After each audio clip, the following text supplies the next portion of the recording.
ನಾಳೆ ಮತ್ತೆ ಭವಿಷ್ಯ ಆಚೆ ಈಚೆ ಅನ್ನೋದೇನಾರ ಇತ್ತ ಅವತ್ತಿನ ಕಾರ್ನರ್ ಏನಾರ ಒಳಗಡೆ ಮನಸ್ಸಲ್ಲಿ? ನನಗೆ ಹೊಸ ಯಾವ ಆಸೆಗಳು ಇಲ್ಲ,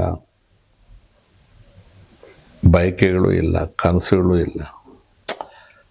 ಬಟ್ ಕೆಲವು ನಮ್ಮ ಕಣ್ಣೆದುರಿಗೆ ಹೆಂಗೆ ಕುಸಿದೋಯ್ತಲ್ಲ, ನಾನು ಓದಿದ ಶಾಲೆ, ಅದೆಷ್ಟು ಜನರಿಗೆ ನನ್ನಂಥವ್ರಿಗೆ ಆಸೆಗಳು. ನನ್ನ ಶಾಲೆ ಮುಚ್ಚೋಯ್ತಲ್ಲ,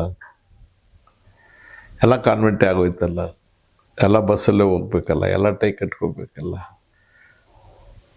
ಏನಿದು ಹಿಂಗಾಗೋಯ್ತು. ನಮ್ಮೂರಿಗೆ ಡಾಕ್ಟ್ರ್ ಬರ್ತಾರಂದರೆ ನಮ್ಮೂರಿನ ನೌಕರು ಹೋಗಿ ಬಸ್ ಹತ್ರ ಕಾದಿದ್ದು ಡಾಕ್ಟ್ರ್ ಬ್ಯಾಗ್ ಇಟ್ಕೊಂಡ್ಬಂದು, ನಮ್ಮ ಡಾಕ್ಟ್ರು ಅಂದರೆ ಊರು ಜನವೆಲ್ಲ ದೇವ್ರು ನೋಡ್ದಂಗೆ ನೋಡೋರು. ನಮ್ಮನೆಗೆ ಊಟಕ್ಕೆ ಬನ್ನಿ ಡಾಕ್ಟ್ರೆ, ನಾವು ಆ ಡಾಕ್ಟ್ರುಗಳು ಹೊರಟೋದ್ರು, ಹಾಸ್ಪಿಟ್ಲ್ ಹೊರಟೋಯ್ತು, ನಮ್ಮ ಎಷ್ಟು ಹೊರಟೋಗ್ಬಿಟ್ರು, ನಮ್ಮ ಸ್ಕೂಲ್ ಹೊರಟೋಗ್ಬಿಡ್ತು. ನಮ್ಮೂರು ಜಗಲಿ ಮೇಲೆ ಕೂತ್ಕೊಳ್ತಿದ್ವಿ, ಸಣ್ಣವ್ರು ಯಾರೋ ದೊಡ್ಡವ್ರು ಯಾರೋ ಕೂತ್ಕೊಳ್ಳೋಕ್ಕೆ ಮಾತಾಡೋಕ್ಕೆ ಎಲ್ಲ ಹೋಯ್ತು. ಅಸೆಂಬ್ಲಿ ಲೌಂಜ್ಗೆ ನಾವು 78 ಬಂದಾಗ ನನಗೆ 27, ಅಲ್ಲಿ ಕನ್ನಡಪ್ರಭ ಸತ್ಯ ಅವರು ರೀಸೆಂಟಾಗಿ ತೀರ್ಕೊಟ್ರು.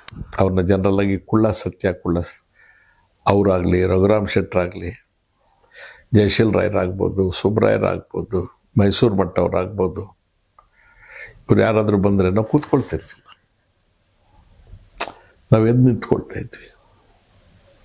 ಅವ್ರು ಬಂದು ಭುಜದ ಮೇಲೆ ಕೈ ಹಾಕಿ ತಮಾಷೆ ಮಾಡ್ಕೊಂಡು ಕೂತ್ಕೊಂಡ್ರೆ ಆವಾಗ ಕೂತ್ಕೊಳ್ತಾ ಇದ್ವಿ. ಅಸೆಂಬ್ಲಿ ಅಧಿವೇಶನ ಪ್ರಾರಂಭ ಆಗುತ್ತೆ ಅಂದರೆ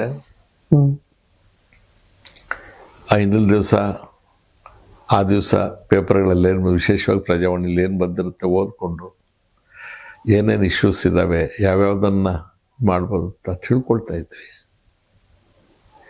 ಏನು ಕೆಲವರೆಲ್ಲ ಮಹಾನುಭಾವರು ಮಾತಾಡ್ತಾ ಇದ್ರೆ ಕೂತ್ಕೊಂಡು ಕೇಳೋದೇ ಒಂದು ಆನಂದ. ಎಷ್ಟು ತಿಳುವಳಿಕೆ, ಎಷ್ಟು ನಾಲೆಡ್ಜು, ಎಷ್ಟು ಇನ್ಫಾರ್ಮೇಷನ್ ಬರ್ತಾಯಿತ್ತು, ಮತ್ತು ಎಷ್ಟು ಸರಳವಾದ ಜೀವನ.